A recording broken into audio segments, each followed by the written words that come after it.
The first thing you need to know is that I did not mean for it to happen.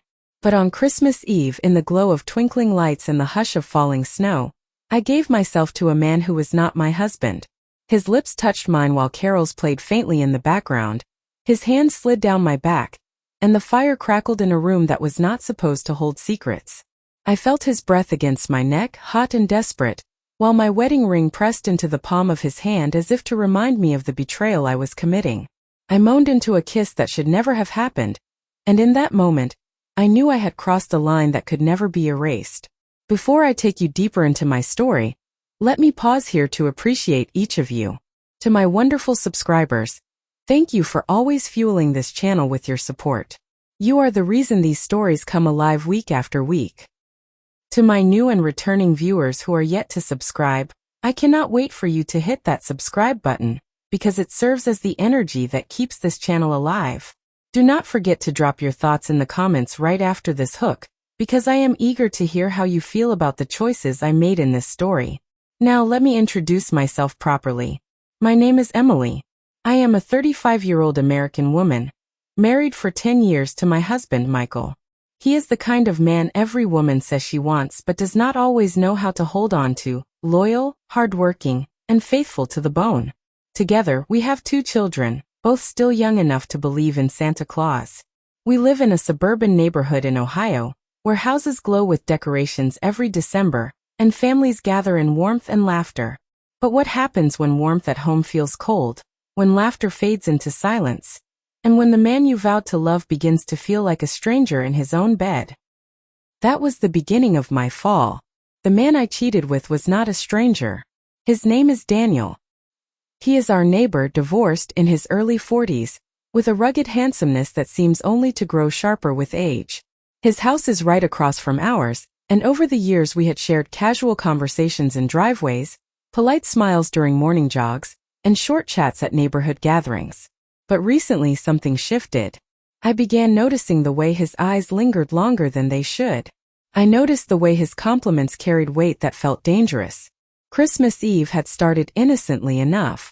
Snow had blanketed the streets, and Michael had taken the kids to his parents' house earlier in the afternoon, planning to return late at night so that the children could wake up to Santa's magic in the morning. I stayed behind under the excuse of finishing last-minute preparations. The truth was I was exhausted, emotionally drained, and secretly craving something I could not even name. Daniel texted me just after sunset. "Merry Christmas Eve. I have something for you. Stop by for a drink." I should have deleted the message.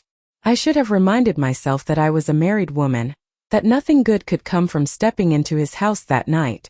But my loneliness, combined with the glow of Christmas lights and the heavy silence of my empty home, pulled me toward him like gravity.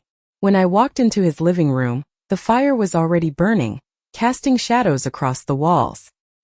He handed me a glass of red wine, his eyes never leaving mine. For a few minutes we talked about Christmas, about how different the holidays felt when you were not a child anymore, and about how empty his house seemed without family. His words touched something inside me. I felt seen, understood, and vulnerable in a way that I had not felt in years. Then he leaned closer. His hand brushed against mine as he took the glass from me, and when our fingers touched, I did not pull away. The silence between us grew heavy, electric, filled with an unspoken truth that we were both ready to cross a dangerous line. When his lips finally touched mine, my body betrayed me before my mind could catch up. The kiss was not gentle. It was hungry, reckless, and everything my marriage had been missing. I melted into him, my hands clutching his shirt, my breath shaky as desire drowned out reason. The world outside disappeared. By the time he led me to the couch, my wedding ring pressed painfully against my skin, but I did not stop him. His hands explored me as though I belonged to him, and I allowed it. I told myself it was just one night, just one mistake. But even as I gave in, a voice inside me screamed that I was shattering the man who trusted me most. Afterward, I sat on that couch half-dressed, staring at the fire as guilt consumed me. Daniel tried to hold me, but I pushed him away. I could not let his arms feel like comfort. I could not let myself believe this was anything more than betrayal. When I finally walked back across the street, the snow crunching under my boots, I felt like a stranger stepping into my own home. The Christmas tree twinkled in the corner, the stockings hung neatly on the mantel, and the scent of cookies the children had baked earlier still lingered in the air. It all looked so pure, so untouched. And I felt dirty, corrupted, and unworthy to belong in it. I stood in the living room for a long time, staring at the family portraits on the wall, my heart pounding with shame. In those pictures, Michael's arm wrapped around me, his smile wide, his love so evident it hurt. I had destroyed something that could never be undone. That night, as I lay in bed waiting for Michael and the kids to return, my body still carried the warmth of another man's touch. I knew that Christmas morning would come with gifts, laughter, and family traditions, but behind my smile would be a secret so heavy it might crush me. And that was how my betrayal began. On the holiest night of the year, while the world celebrated love, family, and faith, I had traded all of it for a moment of passion that would haunt me forever. Christmas morning arrived with the sound of children's footsteps pounding up the stairs, their laughter echoing through the halls. I had barely slept. The weight of what I had done pressed on my chest so heavily that I could hardly breathe. My eyes burned from the tears I had tried to hold back all night, but I plastered on a smile as my son and daughter jumped onto the bed, squealing about Santa. Michael walked in moments later, his arms full of wrapped presents, his face glowing with pride and joy. He looked at me with such tenderness that my stomach turned. He leaned down, kissed me softly on the forehead, and whispered, "Merry Christmas, Em." I wanted to crumble right there. His lips were gentle, his eyes so pure, his voice so steady. How could I tell him that just hours before, I had betrayed everything we had built together? How could I confess that while he was tucking our kids into bed at his parents' house, I had been in another man's arms? The living room quickly filled with torn wrapping paper, squeals of excitement, and the warmth of family. Michael laughed as he put together a toy set, the kids climbing all over him. He was so present, so good, so devoted. And the more I watched him, the more my guilt suffocated me. Every time his hand brushed mine as he passed me a gift, every time he looked at me with those trusting eyes, I wanted to scream. My body was betraying me all over again. I felt Daniel's touch in the background of my mind, and it made me want to crawl out of my skin. The smell of cinnamon rolls baking in the oven, the twinkling lights on the tree, the stockings still full of candy, it all painted the perfect picture of a family's Christmas morning.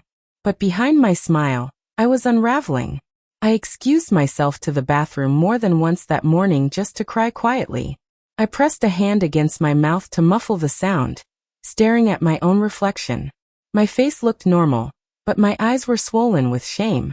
I barely recognized the woman looking back at me. When we went to Michael's parents' house for Christmas dinner, my guilt only grew. His family welcomed me with warmth, his mother hugging me tightly and thanking me for raising such wonderful grandchildren. His father made a toast at the table about how proud he was of Michael for being such a dedicated husband and father. Each word felt like a dagger in my chest. And then, as if the universe was mocking me, my phone buzzed in my pocket. I knew before I even checked it who it was. Daniel. The text was simple. I cannot stop thinking about last night. I need to see you again. My blood ran cold.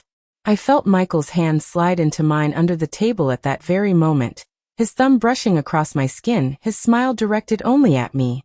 The contrast nearly broke me. I slipped away to the bathroom to delete the message, but my hands shook so badly that I almost dropped the phone. The thought that my husband might somehow see it made my heart race. I deleted the message, but Daniel's words stayed burned in my mind. He was not going to let last night stay in the shadows.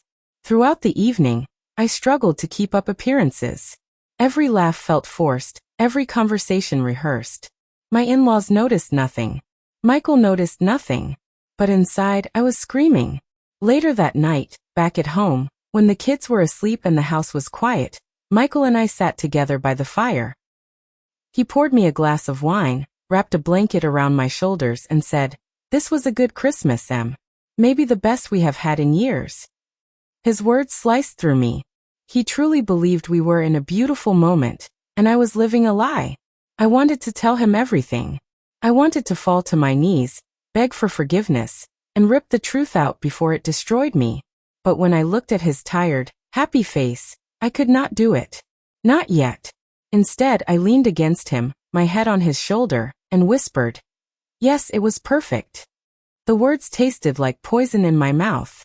That night, after he fell asleep beside me, I lay awake staring at the ceiling. Daniel's message haunted me. The memory of his touch burned through me, and the crushing weight of what I had done made it almost impossible to breathe. I realized then that my secret would not stay hidden forever. Secrets have a way of crawling into the light, and when mine did, it would destroy everything. Christmas had always been a holiday of joy, family, and love. But for me, this Christmas had become the beginning of my darkest nightmare. The days after Christmas blurred together. Michael carried on with his life as if everything was perfect, but inside of me, nothing was the same. My body was restless, my heart was heavy, and my phone became my enemy. I kept it close, afraid Daniel might send another message, terrified Michael might catch a glimpse. But secrets never stay buried for long. It was a Thursday evening, a week after Christmas. Michael was upstairs giving the kids a bath while I folded laundry in the living room. My phone buzzed on the couch. I reached for it, but I was too late. Michael had come down to grab a towel, and his eyes fell on the screen. Daniel's name flashed with the words, "I need to see you tonight." The towel slipped from his hands. He froze, his expression unreadable, his jaw tightening as he looked at me. "Who is Daniel?" he asked, his voice low, steady, and more terrifying than if he had shouted. I stammered, my throat dry, my body trembling. He is just a neighbor. It is nothing, Michael. But Michael was not a fool. He picked up the phone, opened the thread, and read the messages. I watched as the truth carved into him. His shoulders slumped, his face pale, his hands shaking. He looked at me as if he had never seen me before. "You cheated on me," he whispered, the words breaking, raw and fragile. I dropped to my knees in front of him, clutching at his hands, but he pulled away. Tears streamed down my face. "Michael, please, I made a mistake. I am so sorry. It was one night. It meant nothing." But to him, it meant everything. His voice cracked when he spoke again. "On Christmas Eve? While I was with our kids, while I was thinking about how blessed I was to have you, you were with him." The room spun. I wanted to take it all back, to erase the fire, the kiss, the weakness that had destroyed us. But it was too late. My betrayal was a wound now bleeding between us. That night, Michael did not sleep in our bed. He went downstairs, leaving me alone with my guilt. I heard him crying in the dark.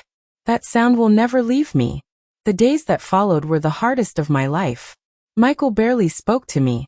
He moved through the house like a ghost, present for the kids but absent with me. When he did look at me, the pain in his eyes was unbearable. I thought I had lost him forever. But Michael is not just any man. He is the man who had loved me through everything. The births of our children, my moments of weakness, my storms of self-doubt. And even in his heartbreak, I saw a flicker of that love. One night, after days of silence, he finally sat me down. His face was tired, his eyes red, but his voice was calm. "Emily, I do not know if I can ever forget what you did. I may never fully heal from it. But I do not want to lose our family. I do not want to give up on us." I broke down completely, sobbing into his chest. "I will do anything, Michael. I will cut Daniel out of my life. I will fight for us. I cannot lose you." And I meant it. I deleted Daniel's number, blocked his messages, and avoided him at all costs. I poured every ounce of myself back into my marriage, not because of guilt alone, but because I finally realized what real love was. It was not the fire of forbidden passion. It was the steady, unwavering devotion of a man who chose me even when I had broken him. The road back was not easy. There were nights Michael woke me in the dark, asking me if I thought of Daniel. There were mornings he looked at me with doubt, as if wondering if I regretted choosing him. But little by little, with honesty, patience, and prayer, we began to heal. Months later, on our wedding anniversary, Michael held my hand across the table at dinner. His eyes still carried a shadow, but they also carried something else, hope. "You hurt me more than I ever thought possible," he said. "But you also showed me how much I want to fight for this. I love you, Emily. And I forgive you." Tears filled my eyes. "I do not deserve you, Michael. But I will spend the rest of my life proving that I am worthy of your love." And that is the truth. I cheated on my husband on Christmas Eve, and it nearly destroyed us. But somehow, through pain, honesty, and forgiveness, we found our way back. Our marriage is not perfect, but it is real. And every day I wake up grateful that the man I betrayed chose to love me anyway. Because in the end, passion fades, but true love, the kind that forgives, the kind that fights, the kind that holds you even when you are broken, that is the love worth living for.